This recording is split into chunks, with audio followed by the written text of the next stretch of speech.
Recently supreme court একটা খুবই landmark judgement pass করেছে এনআই অ্যাক্টের জন্যে।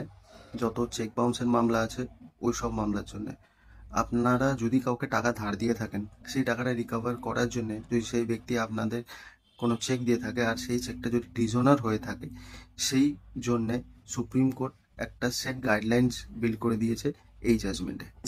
সঞ্জাবিজ সারি ভার্সেস কিশোর এস বোরকার অ্যান্ড আদার্স 2025। আগে এই প্রবলেমটা খুবই ফেস করতে হতো যে যদি 20,000-এর উপরে কাউকে যদি আপনারা ক্যাশ লোন দিয়ে থাকেন আর সে যদি আপনাকে লোনটা রিপে করার জন্য যদি কোনো চেক দিত আর সেই চেকটা যদি ডিসঅনার বা বাউন্স হয়ে যেত, তাহলে ওটা লিগালি ইনফোর্সিয়েবল ডেপ্ট হিসাবে চেক বাউন্সের মামলায় এনআই অ্যাক্টে ওটাকে ধরা হতো না।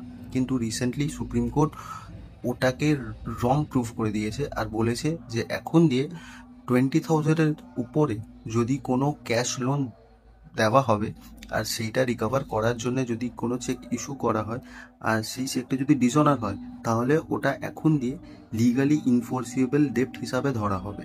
অ্যান্ড বিএনএসএস আসার পর দিয়ে যত এনআই অ্যাক্টে যত চেক বাউন্স মামলাগুলো হতো, এতে প্রি কগনিজেন্স সামান অ্যাকিউজদের পাঠানো হতো, কিন্তু এখন সুপ্রিম কোর্ট বলে দিয়েছে ফর স্পিডি ডিসপোজাল প্রি কগনিজেন্সের যে সামান আছে ওটা নেসেসারি না, কম্পালসারি না।